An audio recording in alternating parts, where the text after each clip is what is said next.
Question है provisions of inclusive education in RMSA Rashtriya Madhyamik शिक्षा अभियान। क्वेश्चन ये भी आता है बीएड में कि provision of inclusive education in RTE act, ये भी आता है तीसरा क्वेश्चन कि provision of inclusive education in Sarva Shiksha Abhiyan. तो नॉर्मली जो प्रोविज़न होगी इंक्लूसिव एजुकेशन जब बात आती है तो इट मीन्स कि डिसेबल्ड लर्नर्स जो हैं, जहाँ सोशली डिसएडवांटेजेस जो पिछड़ गए हैं, पीछे रह गए हैं किसी भी कारण से, है ना, जेंडर से, डिसेबिलिटी से, सोशल डिस्क्रिमिनेशन से, उनको शामिल करना है मेन स्ट्रीम में ही नहीं, उनको इतना अच्छा फील कराना है, हर एक्टिविटी में पार्टिसिपेट कराना, इतनी बात है। तो उनकी प्रोविज़न लगभग 80-90% सेम होंगी, लगभग सेम होगी। अगर आप एमसीक्यू क्वेश्चन करते हैं तो वो डिफरेंट हो सकती है। दैट इज़ वाई आप सिर्फ एक क्वेश्चन को बेस बना के सर्व शिक्षा अभियान और उनकी प्रोविज़न भी लिख सकते हैं। मैंने काफ़ी पॉइंट बनाए हैं, उनको याद कैसे करना है पहले ये देख लें, फिर सारे टॉपिक को समझते हैं कि मीनिंग क्या है। सबसे पहले अगर मीनिंग समझना ही है तो सिंपल ये है कि राष्ट्रीय माध्यमिक शिक्षा अभियान में जब आरटीई एक्ट आएगा तो ये जो आंसर है क्वेश्चन है यहाँ पर फिक्स हो जाएगा, यहाँ रह जाएगा, है ना। यहाँ ये आरटीई एक्ट इसकी बात करोगे और ये हायर एजुकेशन आ गई, ये एलिमेंट्री एजुकेशन है 1 से 8वीं क्लास तक, और हायर एजुकेशन गिनी जाती है 11वीं से आप हायर एजुकेशन पीएचडी या पोस्ट ग्रेजुएशन तक। लेकिन न्यू एजुकेशन पॉलिसी ने सेकेंडरी में 11वीं और 12वीं को शामिल कर लिया है, ये यहाँ समझ लेना चाहिए। लेकिन जैसे भी क्वेश्चन आता है उसका आपने जवाब ये देना है कि रमसा का क्या पर्पज़ था कि ये जो 9th क्लास है और 10th क्लास है इनके लिए कुछ नहीं किया जा रहा, जो इन क्लास के डिसेबल्ड पर्सन है। रमसा ने तो 9th और 10th के लिए जो है पॉलिसी, जो सुजेशन है कि इनको भी एजुकेशन में, स्कूल में लाया जाए, एजुकेट किया जाए, ये करना है। लेकिन यहाँ इंक्लूसिव एजुकेशन की बात है तो 9th और 10th के जो स्टूडेंट्स लर्नर हैं, उन जो डिसेबल्ड हैं, है ना, किसी कारण से पीछे रह गए हैं, यहाँ सिर्फ उनकी बात करनी है। तो ये जो गैप था इसको फिल करने के लिए रमसा जो प्रोग्राम है, फ्लैगशिप प्रोग्राम जिसको बोलते हैं, वो आया था। आईएजी को शुरू में इसलिए रखा गया कि पॉइंट्स यहाँ से ही हमेशा शुरू होने हैं, आई से ही होना है। आई से क्या है? आइडेंटिफिकेशन, जहाँ मैपिंग भी इसको बोल देते हैं। तो बच्चों की पहचान जो लर्निंग डिसेबल्ड है कैसे करनी है? हाउस होल्ड सर्वे होगा, घर घर जाके कम्युनिटी को शामिल साथ में किया जाएगा। ए से असेस है, असेस ये वाला नहीं, यहाँ पर असेसमेंट है, वो वाला भी मीनिंगफुल है। असेसमेंट किस बात की करनी है कि एंट्री पॉइंट पर डिसेबिलिटी कितनी है, ड्यूरिंग स्पेशलिस्ट से, साइकोथेरेपिस्ट से, साइकोलॉजिस्ट से असेसमेंट करवानी है, एनजीओ की हेल्प लेनी है। जी से गर्ल्स की एनरोलमेंट भी, जो डिसेबल्ड हैं, ये बातें हैं कि जो गर्ल्स डिसेबल्ड हैं उनकी एनरोलमेंट करनी है। अब एबीसी क्या है? एड्स एंड अप्लायंस हैं, असिस्टिव डिवाइस जिसको बोल देते हैं। बी से बैरियर है, बैरियर इंफ्रास्ट्रक्चरल बैरियर है, उनको दूर करना है, रैंप्स की अब एग्जांपल याद रखनी है। सी से बहुत पॉइंट बनते हैं। करिकुलम मोस्ट इम्पॉर्टेंट है कि करिकुलम में अडेप्टेशन करनी है, चेंज करनी है। अगर कोई बच्चा वो कंटेंट पढ़ नहीं पाता तो कंटेंट को थोड़ा चेंज कर देना है, कंटेंट को कम कर देना है। सी से ही कल्चर है। कल्चर का मतलब है कि लर्निंग एनवायरनमेंट कितनी है, पीयर सपोर्ट कितनी है, वहाँ पर पार्टिसिपेशन के लिए सभी को इक्वल अपॉर्चुनिटी दी जाती है। और है counselling, COU, counselling, expert counselling उन बच्चों की जब टीचर प्रॉब्लम को सॉल्व न कर पाए। कम्युनिटी इन्वॉल्वमेंट, कम्युनिटी के लीडर्स है, लोकल कम्युनिटी है, पंचायत है, विलेज में, उनको इन्वॉल्व करना इन बच्चों की प्रॉब्लम को रिड्यूस करने के लिए और मैक्सिमम स्कूल में लाने के लिए। अच्छा, डी का हमने टी बना लिया था। टी था टीचर ट्रेनिंग, ये एम में भी हुआ था कि जो प्री सर्विस टीचर है, इन सर्विस टीचिंग है, उसमें ये जो इन बच्चों को शामिल करने के लिए टीचिंग स्ट्रेटजीज बतानी है। ई से एग्ज़ाम है, कलर मैंने बदल लिया है। जैसे करिकुलम को चेंज किया था, एग्ज़ाम को भी चेंज कर सकते हैं, बच्चे को क्वेश्चन की डिफ़िकल्टी को कम कर सकते हैं, कोई सब्स्टिट्यूट अल्टरनेटिव नया क्वेश्चन उसको दे सकते हैं, उसके एग्ज़ाम की टाइम को थोड़ा आधा घंटा उनको अधिक दे सकते हैं। एफ से फंडिंग है, सेंटर और स्टेट से जो फंडिंग होती है, फिर मॉनिटर करना कि वो फंडिंग यूज़ हुई है। तो ये हो गया ABCDEF। अब P से भी 3 बन रहे हैं, ज़रूरी नहीं है आपने सभी याद रखने हैं, सभी देखोगे तो आधे तो याद रहेंगे ना। पार्टनरशिप, पार्टनरशिप किससे? ऑर्गेनाइजेशन से हो सकती है, जैसे कोलैबोरेशन था वैसे मिलता जुलता ये पॉइंट है।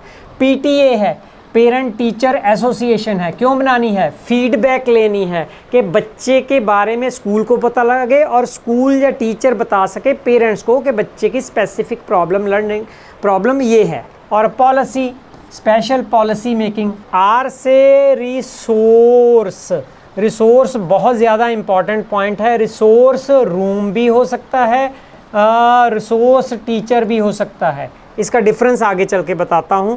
स्पेशलाइज्ड टीचर भी हो सकता है, और रूम में तो लर्निंग डिसेबल्ड बच्चों के लिए जो फैसिलिटीज़ होती हैं। ऐसे ही R से हो जाएगा रिसर्च। रिसर्च यही है कि आप कोई लर्निंग डिसेबिलिटी वाले बच्चों पर कोई नया मेथड अप्लाई करके देखना चाहते हो, डाटा कलेक्ट करके एनालाइज करना चाहते हो, तो आपको अलाउ किया जाएगा, एनकरेज किया जाएगा। तीसरा R है रिज़र्वेशन।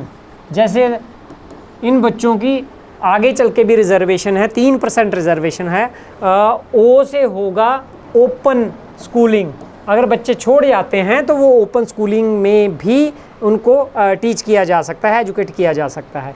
V से वोकेशनल एजुकेशन, लर्निंग डिसेबिलिटी के मुताबिक उनको गाइड करना कि वो किस प्रोफेशन में जा सकते हैं, ट्रेनिंग देना। यार एक R से और याद आ गया, रिक्रिएशन भी है। उन बच्चों की एंटरटेनमेंट, उनकी लाइक्स डिसलाइक का ध्यान रखना, उन्हें आनंद कहाँ आता है। वोकेशनल एजुकेशन हो गया। ICT, ये इजी है, ICT को इंटीग्रेट करना। ICT मैक्सिमम हेल्प कर रही है असिस्टेंट, जो एक वीडियो निकाला था, पब्लिश किया था जो असिस्टिव डिवाइसेस पर, तो उसको आपने देखा ही होगा। वो डिवाइसेस 1-2 यहाँ पर मेंशन आप कर सकते हैं। SSA स्कॉलरशिप, सपोर्ट सर्विस दूसरा अगला पॉइंट, एंड सुपरविजन। ये S से 3 पॉइंट है, आपको जितने याद रहते हैं उतने रखिए। तो लास्ट में हो गया नेटवर्किंग। नेटवर्किंग जो ऐसे बच्चों, स्कूल्स का ग्रुप बनाना जो एक दूसरे को रिसोर्सेज शेयर कर सके, बेस्ट प्रैक्टिसेस शेयर कर सके।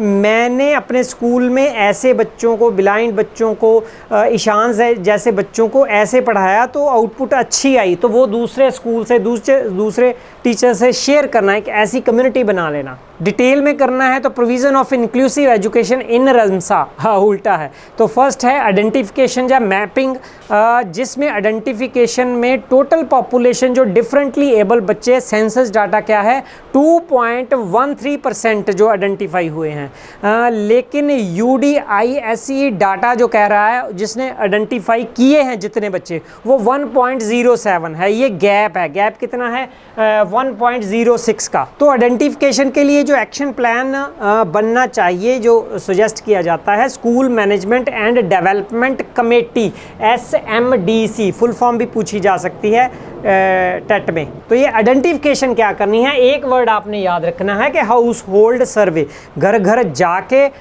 टीचर्स को साथ में लेके, सोशल वर्कर को साथ में लेके, जो पेरेंट्स बच्चों को स्कूल नहीं भेज ले उनके लिए गाइडेंस काउंसलिंग सेशंस होंगे। अब मान लीजिए बच्चों की एडमिशन हो रही है या हो चुकी है, उस वक्त असेसमेंट्स होगी, 2 फेज़ पर होंगी। एक इनिशियल फेज़ पर जब एंट्री हो रही है कि बच्चे को मेडिकल उनका हो सकता है कि उनको कितनी कौन सी डिसेबिलिटी है, हर बच्चे का डाटा एंटर होगा। और ड्यूरिंग जब वो पढ़ रहे हैं तो प्रोफेशनल टीम उनको असेस करेगी कि बेटर उनकी टीचिंग लर्निंग प्रोसेस कैसे हो सकती है। NGO की हेल्प ले सकते हैं। एनरोलमेंट ऑफ गर्ल्स है कि उनकी एनरोलमेंट के लिए special provision, for example transportation है, हेल्पर सपोर्ट है, सिक्योर एनवायरनमेंट एनवायरनमेंट है जहाँ बच्चियाँ सुरक्षित फील करें, डिसेबल्ड फ्रेंडली टॉयलेट्स हैं, रेजिडेंशियल फैसिलिटीज़ हैं, ट्रांसपोर्टेशन है, कोई भी एग्जांपल आप दे सकते हैं। एड्स हैं जिसमें असिस्टिव डिवाइसेस की बात की थी, हिंदी में साथ साथ में देखना है तो उनकी पहचान वाले ये आपने खुद नोट करना है। थोड़ा छोटा कर देता हूँ ऐसे मेरे लिए इजी हो जाएगा जल्दी। दूसरा पॉइंट ये है, तीसरा पॉइंट ये रहा आपके पास लड़कियों का नामांकन, और चौथा पॉइंट है सहायक उपकरण और वास्तु संबंधी बाधाओं को दूर करना। ये नेक्स्ट पॉइंट है कि रिमूव बैरियर, कौन से आर्किटेक्चरल जिसको हम बोलते हैं इंफ्रास्ट्रक्चर, उनमें नॉर्मल रैंप, असेसिबल क्लासरूम है कि बच्चा डिसेबल्ड है तो वो अपने क्लासरूम, हॉस्टल, प्लेग्राउंड तक इजीली पहुंच सके, टॉयलेट तक पहुंच सके। रिजर्वेशन है 3%। अच्छा, एग्जम्पशंस भी हैं, application and examination fees in SSC and UPSC exam. आपने देखा होगा जनरल कैटेगरी की और रिज़र्व में डिसेबल्ड पर्सन की जो फ़ीस कई बार नहीं होती या हाफ होती है। एग्जामिनेशन है एडेप्टेशन, मीन एग्जामिनेशन में चेंज किया जा सकता है, क्वेश्चन चेंज किए जा सकते हैं, बच्चे को स्पेशल डिवाइस दिए जा सकता है, एक्स्ट्रा टाइम दिया जा सकता है। स्कॉलरशिप है national scholarship for person with disability और राजीव गांधी नेशनल फेलोशिप, ये चल रही हैं। National institute of open schooling, ये पॉइंट डिफिकल्ट लगता है तो सिर्फ ओपन वर्ड याद रखना है, जैसे मैंने एब्रीविएशन में शुरू में यूज़ किया था। ओपन स्कूलिंग है जिसमें फ्लेक्सिबिलिटी एग्ज़ाम की भी होगी, सब्जेक्ट चॉइस की भी, और वो घर पर भी पढ़ सकते हैं। इन्हीं पॉइंट को हिंदी में देखना है। आरक्षण परीक्षा का, छात्रवृत्ति और ओपन स्कूलिंग, सहायक सेवाएं, ये इंग्लिश में सहायक सेवाएं, ये support services. Category specific services, for example एक ब्लाइंड है, दूसरा डेफ है, डम है, जो डिसेबिलिटी की टाइप है उसके मुताबिक उसको सपोर्ट देनी। करिकुलम अडेप्टेशन है, पहले भी बोला है कि टीचर ट्रेनिंग प्रोग्राम में ये सिखाया जाए। ट्रेंड टीचर है in service and pre service में आप बीएड डीएलएड वाले हैं ना, जो आईटेप के प्रोग्राम अब चल रहे हैं वो प्री सर्विस में आते हैं। इन सर्विस जब आप जॉब ज्वाइन कर चुके हो फिर आपको आके स्पेशलिस्ट बताते हैं कि इन बच्चों को कैसे डील करना है। ये दो टर्म आएंगी, specialised teacher and resource teacher. तो इसमें डिफरेंस क्या है? स्पेशलाइज्ड टीचर होता है जो सब्जेक्ट की मास्टरी जिसकी बहुत ज़्यादा है। रिसोर्स टीचर है कि जो एडिशनल हेल्प किसी भी सब्जेक्ट में दे सके लर्निंग डिसेबल्ड बच्चे को। रिसोर्स सपोर्ट है, वो रिसोर्स ह्यूमन रिसोर्स भी हो सकता है जैसे teacher, special teacher, resource teacher, और रिसोर्स रूम भी हो सकता है जिसमें डिसेबिलिटी के मुताबिक मटेरियल पड़ा है, फैसिलिटीज़ पड़ी हैं। ये डिफरेंस है स्पेशलाइज्ड टीचर और रिसोर्स टीचर में। वोकेशनल एजुकेशन, उनको प्रोफेशनली फिट भी किया जाएगा, उसके लिए वोकेशनल रिहेबिलिटेशन सेंटर्स और एनजीओज़ की हेल्प ली जाएगी। बिल्डिंग सिनर्जी है, सिनर्जी वर्ड डिफिकल्ट लगता है तो आप कोलैबोरेशन यूज़ कर सकते हो। मैंने शुरू में कोलैबोरेशन वर्ड यूज़ किया था। तो कोलैबोरेशन किसके साथ? सिर्फ इतना याद रखना है, स्कूल्स की, नेशनल इंस्टीट्यूट की, स्पेशलिस्ट की, एनजीओज़ के साथ सभी की कोलैबोरेशन, जहाँ जिसकी ज़रूरत है वहाँ उनको यूज़ किया जाए। सुपरविज़न है, क्या इन बच्चों को इंक्लूड करने के लिए जो एफर्ट्स या फंड्स दिए जा रहे हैं वो अच्छी तरह से निभाए जा रहे हैं। SMDC, ये शुरू में बात की थी, डिस्ट्रिक्ट कोऑर्डिनेटर्स हैं, क्वार्टरली रिव्यूज़ उनके हों। रिसर्च है कि न्यू मेथड्स है, असिस्टिव डिवाइस है, ICT का यूज़ है, इन बच्चों के लिए कैसे बेहतर हो सकता है। जहाँ रिसर्च आता है आपने दो बातें लिखनी है, data collection and data analysis. Awareness है इन बच्चों की डिसेबिलिटी के बारे में, कंपेन्स हैं, प्रोग्राम्स हैं, गाइडेंस काउंसलिंग सेशंस है, किसके कम्युनिटीज़ के, पेरेंट्स के, एजुकेटर्स के, स्टूडेंट्स के, सभी को अवेयर करना है। इंक्लूसिव पॉलिसी मीन के आपको जो इसमें मेन वर्ड पॉलिसी में अगर आप भूलते हैं तो L को याद रखना, लेजिस्लेटिव, कानून ऐसे बनाया जाए कि इन बच्चों की देख रेख बढ़े। रिसोर्स एलोकेशन नहीं याद रहता, रिसोर्स रिपीट हो रहा है तो आप फंडिंग यूज़ कर सकते हैं वर्ड। तो फंडिंग देनी भी टाइमली, उसको यूज़ भी करना है, इसकी मॉनिटरिंग भी करनी है कि यूटिलाइजेशन हुआ है कि खा गए। हिंदी में देख ले, सिर्फ ये पॉइंट आपने देखने हैं। अनुकूलन है, पाठचर्या और प्रशिक्षित शिक्षक संसाधन सहायता है, उसके बाद है आपका व्यवसायिक शिक्षा है, तालमेल बनाना है, निगरानी है, अनुसंधानन जो रिसर्च है उसको बोलते हैं, जागरूकता है, संवेदनशीलता एक ही बात है, समावेशी नीतियां हैं जहां पर कानून की बात की है, संसाधन को बांटना है और देखना है कि यूज़ किए हैं संसाधन, और अभिभावक जो पीटीएम है, इंग्लिश में इजी लगेगा। किसके लिए पीटीएम एसोसिएशन क्यों बननी है? मीटिंग नहीं, यहाँ एसोसिएशन है कि फीडबैक मैकेनिज्म अच्छा बन सके। कम्युनिटी पार्टिसिपेशन है, कम्युनिटी में कौन कौन आता है? लीडर्स हैं, लोकल ऑर्गेनाइजेशन है, वॉलंटियर्स हैं, और बहुत अच्छी बात है कम्युनिटी बेस्ड एजुकेशन प्रोग्राम, कि जैसी कम्युनिटी है उसके अनुसार ऐसा प्रोग्राम बनाया जाए कि वो जल्दी से रेडी हो जाएं कि हमने अपने बच्चों को भेजना है और बच्चे भी जल्दी से रेडी हो जाएं। आईसीटी टेक्नोलॉजी को इंटीग्रेट करना है, उसमें 2 वर्ड यूज़ कर लेने हैं, सॉफ्टवेयर एंड हार्डवेयर, और टीचर की ट्रेनिंग अकॉर्डिंगली होगी।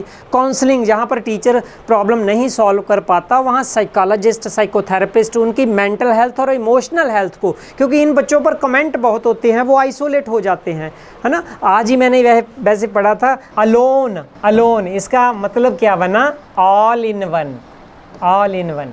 तो अलोन ये आइसोलेट करते हैं, हम साइकोलॉजिकली डिस्टर्ब करते हैं, लेकिन ये स्पिरिचुअल वर्ड है कि आप अगर आप अकेले रहते हो, आप अपने आप से जुड़ो, मेडिटेशन करो, तो आप सब कुछ पाओगे। तो इनको बच्चों को भी ऐसी स्ट्रेटजी सिखाई जा सकती हैं। तो उसके लिए यहाँ काउंसलिंग की ज़रूरत पड़ेगी। रिक्रिएशन है ना, उनके भी जो इंटरेस्ट एबिलिटी को ध्यान में रखते हुए वो क्या क्या रिक्रिएशनल प्रोग्राम में पार्टिसिपेट कहाँ कर सकते हैं, उनकी नीड्स कैसे ये सेटिस्फाई हो सकती है। एनवायरनमेंट है, या इसकी जगह पर इंक्लूसिव कल्चर वर्ड बहुत अच्छा है, यूज़ कीजिए।